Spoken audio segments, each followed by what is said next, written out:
ইসলামের তথাকথিত রাষ্ট্রের কোনো ধারণা নাই। ইসলাম যখন এসেছে তখন আধুনিক রাষ্ট্র গঠিতই হয়নি।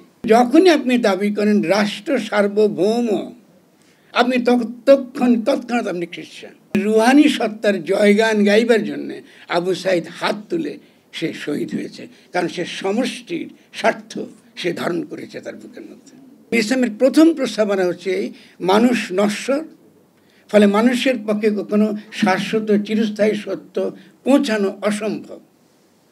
একমাত্র আল্লাহ সত্য, ফলে একমাত্র আপনি পৌঁছাতে পারেন কিভাবে? একমাত্র আপনার রুহানি, আপনার জিহাদের মধ্যে দিয়ে সত্যের নিকটবর্তী হওয়ার চেষ্টা, আপনার আমলের দ্বারা সত্যের নিকটবর্তী হওয়ার ক্রমাগত চেষ্টা করতে হবে। এবং সেই নিকটবর্তী হওয়ার চেষ্টাটা ব্যক্তি জীবনে যেমন, সেই নিকটবর্তী হওয়ার চেষ্টা তার সামাজিক জীবনে হতে হবে।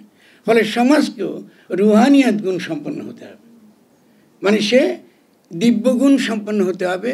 এবং সেই জন্য যে সমাজটা গঠন করা, এটাই হচ্ছে ইসলামের মূল উদ্দেশ্য, লক্ষ্য।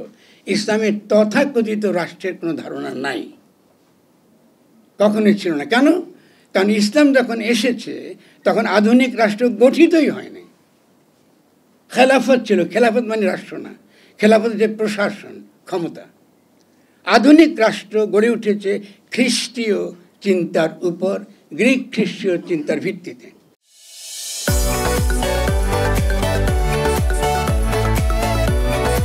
ফলে এখানে যদি কেউ আদৌ ইসলামকে সত্যিকার অর্থে মনে ধারণ করেন, আমার ভাই সুন্দর কথা বলেছেন, মনে ধারণ করেন, তাহলে প্রথম কাজ হবে আপনার গ্রিক খ্রিস্টীয় যে চিন্তা, তার যে রাষ্ট্রচিন্তা, তার বিরুদ্ধে দাঁড়ানো। প্রথম আপনি বুঝতে গ্রিক খ্রিস্টীয় রাষ্ট্রটা কী? সেটা হচ্ছে রাষ্ট্র নামক একটা প্রতিষ্ঠান, সেটা পরজীবী, সেটা সমাজের ঊর্ধ্বে থাকে, সারাক্ষণ শোষণ করে এবং সে বিভক্ত করে সমাজকে, ধনী গরিব, অভিজাত, কেমন দিনহীন, এই ভাগগুলো সে করে। এই রাষ্ট্র ইসলাম কখনোই চায়নি। ফলে ইসলামের যত ন্যায় নীতি নিয়ে আমরা আলোচনা করি না কেন, সমস্ত ন্যায় নীতি সমাজ কেন্দ্রিক, ক্ষমতা কেন্দ্রিক না। কেন? কারণ সার্বভৌম ক্ষমতা একমাত্র আল্লাহ তাআলা। খুব সিম্পল ব্যাপার, খুব কঠিন কিছু না। কিন্তু যখনই আপনি দাবি করেন রাষ্ট্র সার্বভৌম, আপনি তৎক্ষণাৎ আপনি খ্রিস্টান। আপনি যতই বড় বড় কথা বলেন, রাষ্ট্র ইসলামের চোখে কখনোই সভরেন না। People is sovereign. কেন? পিপল কেন সভরেন হতে পারে? কারণ হলো এই পিপল কিন্তু সমষ্টিগত পিপল, মানে কালেকটিভ। সমষ্টিগতভাবে সে কেন সভরেন? কারণ সে আল্লাহর খলিফা, আল্লাহর গুণাবলী তার মধ্যে আছে। ফলে সে কিন্তু সমষ্টিগতভাবে একটা রুহানি সত্তার অধিকারী হতে পারে। এখন এই যে রুহানি সত্তার অধিকারী একটা সমাজ যখন অর্জন করে, এটাকে আমরা বলতে পারি রাজনৈতিক জনগোষ্ঠী যারা রুহানি সত্তার অধিকারী, এবং তারা পরস্পরের সঙ্গে একটা সামষ্টিক, একটা আধ্যাত্মিক সম্পর্কে জড়িত। এটা শুধুমাত্র অর্থনৈতিক সম্পর্ক না, আধ্যাত্মিক সম্পর্কে জড়িত।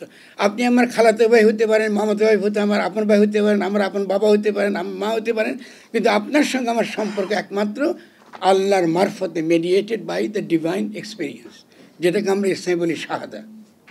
শাহাদা বলি সাক্ষ্য। আপনি উপলব্ধি করতে হবে যে আপনি একটা রুহানি সত্তা, এটা হলো শাহাদার অর্থ। আর শাহাদা সহজ করে বুঝাতে পারি, এই যে গণ অভ্যুত্থানে যারা হাত তুলে শাহাদাত বরণ করেছেন, তারাই উপলব্ধি করেছেন যে জীবের জীবনের কোনো অর্থ নাই।